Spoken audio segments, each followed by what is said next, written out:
Ժողովուրդը հոգիդի, Տիկին Կյուրեղյան, ժողովուրդը հոգիդի, ժողովուրդը հո տեսնում է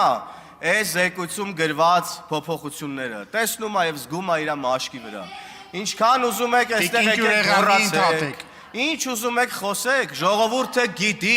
զեկույցը գրելու եւ տպելու կարիք էլ չկար, որտեւ ժողովրդին որ թողես 4 հատ է զեկույցից կգրի իր խոսքով, նենց որ անիմաստ մեկ եք, ստեղ ձեր ներվերն ու ժամանակը ծախսեք։ Մեծարգո վարչապետ, հարգելի գործընկերներ, սիրելի ժողովուրդ։ Այս զեկույցը հոգատարության մասին է։ Այն մասին է, թե ինչ չի արել պետությունը իդեմս նախկին բոլոր իշխանությունների եւ այն մասին է, թե ինչ պետք է անի պետությունը իդեմս ներկա իշխանությունների իր քաղաքացիների ու ժողովրդի համար։ Ես մանրամասն ուսումնասիրեցի զեկույցում ներկայացված թվերը, ծրագրերը եւ հասկացա, որ այստեղ ներկայացված են պատմական փոփոխություններ։ Եվ ասածս այն մասին է, որ այստեղ զեկույցով ուղիղ ասվում է.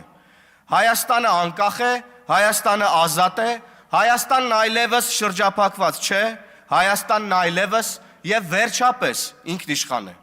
Եվ այս պատմական պահը ֆիքսելու եւ ընկալելու համար մենք պետք է տեղափոխվենք մի քանի տարի առաջվա Հայաստան, որ համեմատության մեջ տեսնենք ինչ չունենք եւ ինչ ունենք հիմա։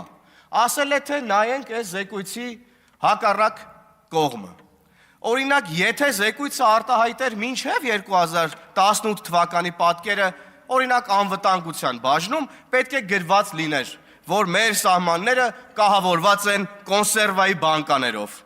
որ զինվորները կանգնած են ցեխի մեջ, որ այն ինչ մատուցում են հայ զինվորին շատ հեռու է սնունդ կոչվելուց, որ աշխատավարձը, որ ստանում է սպան կամ պայմանագրայինը, պարտադրում է նրան երկրորդ եւ անգամ երրորդ աշխատանքով զբաղվել, որ բնակարանները, որոնց համար նրանք հերթագրված են, վաղուց արդեն մեջ են արվել եւ նրանց հերթը երբեք չի էլ հասնելու։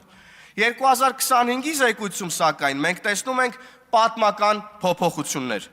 Ես գումարեցի բնակարանային տարբեր ծրագրերով տրված աջակցության ծրագրերի թվերը եւ պարզեցի, որ 2876 զինվորական ստացել է բնակարան ձեռք բերելուն ուղղված աջակցություն։ Այս կամ այն ձևով, հիպոթեկի ծրագրերի ձևով, մատչելի բնակարանի ձևով, կանխավճարի փոխհատուցման ձևով, գնման վկայականի ձևով։ Գիտեմ, որ էլի զինվորականներ կան, որ այս խնդրի առաջ են, բայց գիտեմ նաեւ, որ Պաշտպանության նախարարությունը զբաղվում է այս հարցով։ Այսօր զինվորականները ստանում են ընդհուպ մինչև 700,000 դրամ աշխատավարձ բացառապես իրենց գիտելիքի շնորհիվ։ Բացառապես։ Զինվորական ծառայությունը 24 ամսից դարձել է 18 ամիս։ 21 օրի արձակուրդը, որի համար մինչև 2018 թվականը պետքա ծանոթ ունենայիր կամ փող գտնեիր, որ մեկին տայր, որ քեզ ուղակի տային քո հասանելիք արձակուրդը, հիմա դարձել է 30 օր եւ բացառապես բարեխիղճ ծառայության շնորհիվ զինվորականները ժամկետային զինծառայողները գնում են արձակուրդ։ Եվ վերջապես 2025-ի զեկույցում արդեն 2 տարի է սահմանին զոհ կամ վիրավոր չունենք։ Եվ սա բացառապես խաղաղության շնորհիվ է, որի մասին ցավոք չենք կարող տեղեկություններ գտնել մինչև 2018-ի զեկույցում, 2019-ի զեկույցում, 20-ի զեկույցում, 21-ի զեկույցում ցավոք։ Անվտանգության եւ խաղաղության, մեր ժողովրդավարության եւ ազատության մասին են խոսում զբոսաշրջիկների այցելությունների մասին թվերը։ 2017-ի համեմատ 2025-ին 50%-ով ավելի զբոսաշրջիկ է եկել Հայաստան։ Էլ չեմ խոսում միջազգային մամուլում ամենատարբեր հարթակներում ոչ հայաստանցի մարդկանց կողմից մեր երկրի վերաբերյալ դրական տեսանյութերը, որտեղ մեր երկիրը նկարագրվում է որպես ամենաազատ, ամենաանվտանգ երկրներից մեկը աշխարհում։ Բա միգրացիոն թվերին եթե անդրադառնանք, մենք պատմական թիվ ենք արձանագրել։ Ավելի շատ քաղաքացի է եկել Հայաստան, 8660 քաղաքացի է վերադարձել Հայաստան։ Վերադարձել է, որովհետև տեսել է եւ վստահ է, որ պետությունը հոգ է տանում իր քաղաքացիների մասին։ Մինչև 2018-ի զեկույցներում բոլոր ծրագրերը եւ թվերը հակառակի մասին էին։ Այն մասին էին, որ Հայաստանից 800,000-ից մինչև 1 միլիոն մարդ է հեռացել։ Եթե հաշվենք 91 թվականից, կարող եմ ավելի մոտենալ, որ չասեն շատ հեռու գնաց, 2008 թվականից 300,000-ից ավելի մարդ անվերադարձ հեռացել է Հայաստանից։ Եվ ուրեմն մենք ոչ միայն նպաստել ենք, որ կանգ առնի արտագաղթը, այլև սկսվի ներգաղթը։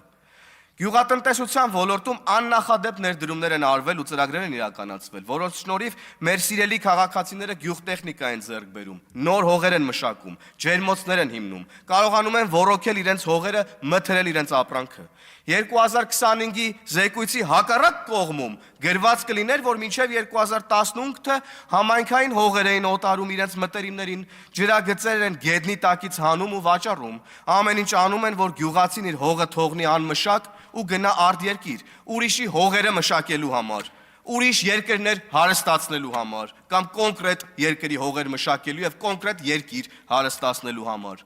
Երիտասարդ ընտանիքներին տրվում է հսկայական աջակցություն, թե հիպոթեկի ծրագրի տեսքով, թե աշխատող ու չաշխատող մայրերին աջակցելու տեսքով, թե ամեն հաջորդ երեխայի ծննդի դեպքում։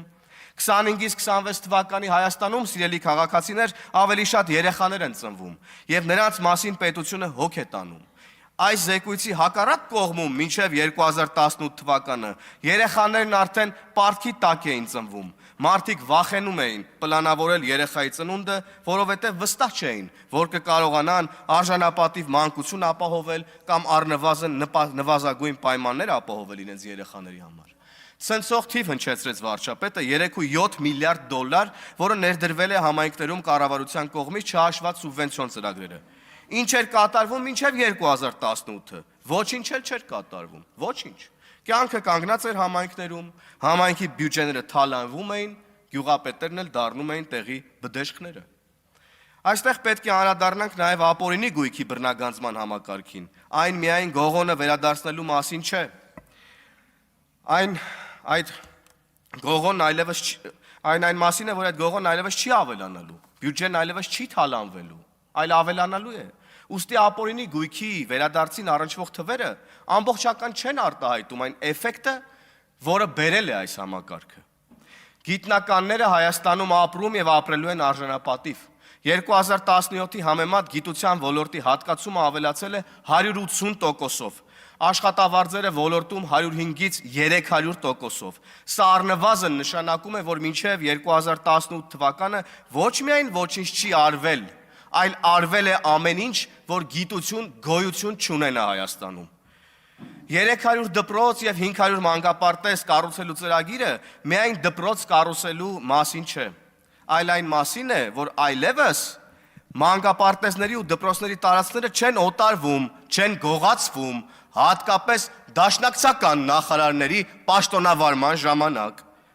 Հետևաբար, երբ մենք կառուցում ենք 300 դպրոց, մենք փրկում ենք նաև նույնքան դպրոց, որոնք դուք պետքա օտարեիք ձեր ընկերներին, հարազատներին, բարեկամներին։ Երբ որ մենք կառուցում ենք, վերակառուցում ենք 500 մանկապարտեզ, մենք նաև փրկում ենք 500 մի ուրիշ մանկապարտեզներ, որոնք դուք պետքա օտարեիք ձեր ընկերներին, աղբերներին, բարեկամներին, կուսակցականներին,